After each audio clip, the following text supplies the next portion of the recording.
Mga par, may throttle body cleaning tayo dito, Honda Beat version 2. Ngayon, ang problema, meron akong nakita nung kinalas ko. Ito naging problema. Ayan o, kita nyo ba yan? May idea ba kung ano to? May idea ba kayo kung ano to? Ito yung spring ng kanyang IAC. Ito, IAC valve. Ayan, dito yung nakalagay. Ayan, ganyan, itsura nya. Tapos, dito yung nakalagay. Oh. Ayan, ganyan yung nakalagay, oh. Ay, baliktad. Ganito. Ayan, ganyan nya. Nakasara yan dyan sa butas na yan. Ito namang IEC valve na to, dito nakalagay ito.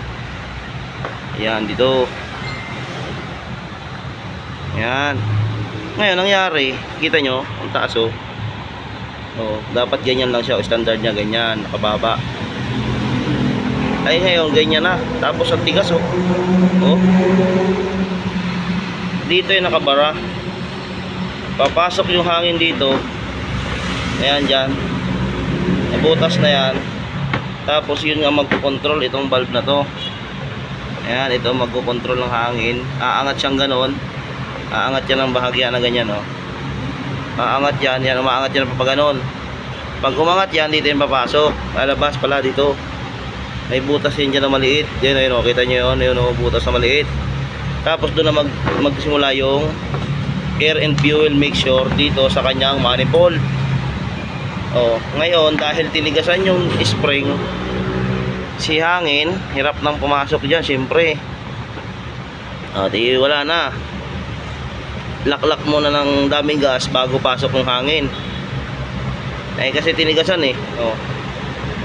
Hindi naman sana, hinila man sana, pero hindi naman sana ganito kalala, oh. Baliko na, oh. Ayun, yung gumawa nito, sana wag nyo nang ulitin. Angat nyo lang konti, wag naman sobrang angat, oh. Oh, yan, oh, sobrang taas, oh. Oh, wow, oh. Diba?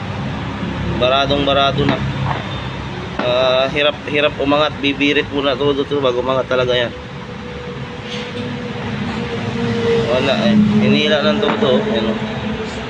Ang taas o, dapat ganyan lang yan o. Oh, sus. Napakatigas pati o. Wala sa ayos. Honda Beat yan, Honda Beat FI version 2. Yun o, sticker na.